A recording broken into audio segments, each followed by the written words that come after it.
So with Ireland, one of the standout performers was Bundy Aki, right? Yeah. He was phenomenal at the World Cup. Great And player. yeah, like great player. And I know we'll look forward to the summer tour Yeah. in June, but that game against Ireland, world number one, current world champions, I know it wasn't as important for the obvious reasons and what you've just said about the fact you beat Scotland the first game. Yeah. I actually didn't realise how good you were in that game. I was thinking like Bundy Aki, it was all that like the lead up. He was kind of phenomenal in the World Cup. Yeah. But you've sat down. Johnny, you've sat down. Gary, Yeah. do you know what I mean? Like, just give us an idea of what it's like playing against Ireland and the world number ones in the World Cup. No, it's obviously. I think it was a bit more intense than every other group stage match in terms of, I think, mindset and physicality wise.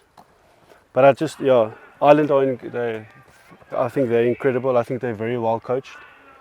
Their attacking shape is incredible. The way they get their passes off 9 and who they pass to off 9, and especially when they get momentum and how they play off 9. I think their forward runners are so aligned, and it's tough to stop.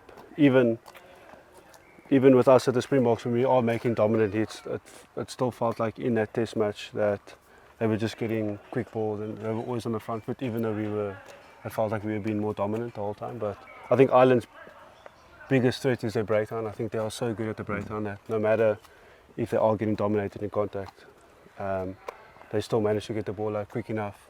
I'm looking forward to it the most because it's the first test match for us together again as a group after winning the World Cup again in front of our home crowd. And we never got that luxury after winning the 2019 World Cup because of COVID and everything like that. So I think that first game against Ireland at Loftus, whether I play or not, I think it's going to be, I think you guys should fly down and come watch a test match because I think it's just going to be, I think it's going to feel like almost like a war. Because I think a lot of people give them the credit to be number one in the world because they play such good footy, but it's going to be a flipping incredible battle out there.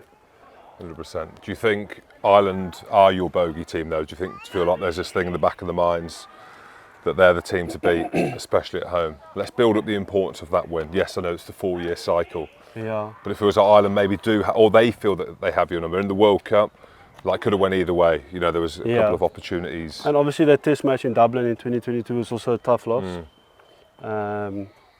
So there's been a few tough games against them. And obviously we lost to them in, I think, 2017 when they beat us 39-3 or something. That was, I think, the disrespect we got from them after that test match. I wouldn't say the players. Maybe the players felt like we were just very shit, which we were shit on the day. But like the way the media spoke and the way they disrespect, I think they completely just disrespected us.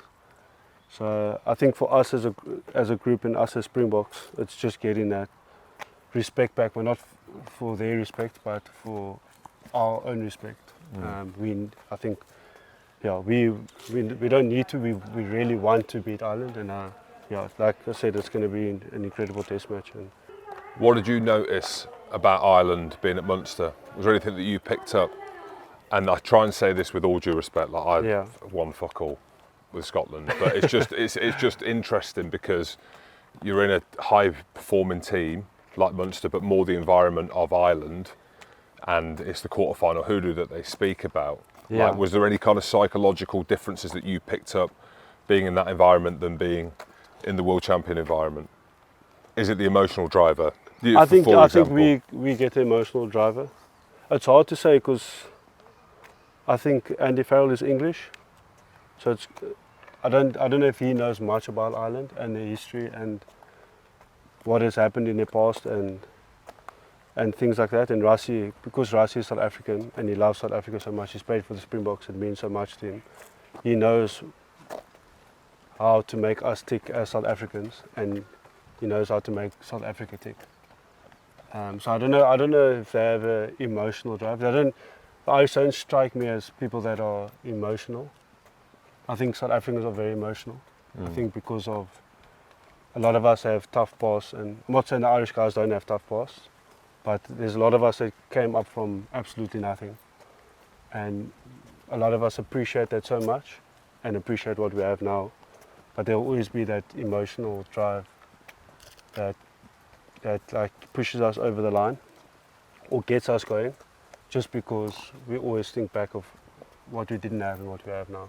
That makes sense. Yeah, well, yeah, it does make sense because you've seen it and you've seen it unfold and you've seen them emotional touch points that he's brought in. And it is interesting when you talk about like Andy Farrell being an Englishman coaching Ireland, you know, and then you're dotted in with James Lowe, who's phenomenal for Ireland, Jamison Gibson Park, phenomenal for Ireland, Bundy Aki, phenomenal, but people see that they're not Irish, as in that would be the conversation. And I think when you get to the moments, guessing here, when you get to the moments of 1 point games, or you're on the back foot against England and you've got nowhere to go and a Peter Steff gets up, and you've got Rassie Erasmus who has been there and done it as a Springbok.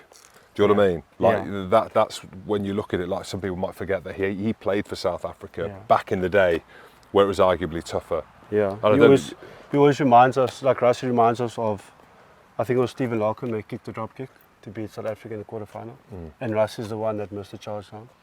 So he knows like how close he was to winning the World Cup, and I think that's why he works so well with us, because we actually understand what he went through and what he wanted to achieve for the Springboks and South Africa, but he couldn't do it as a player. But now he wanted to do it as a coach, and he has done it as a coach.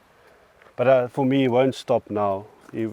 I think for him, he wants to win another World Cup, and I think that's the most amazing thing about Rassie. I think you'll get coaches that go back-to-back World Cups and then they'll just leave and go to a club and cash in. But I think his whole philosophy is to just carry on inspiring not just us but the whole of South Africa.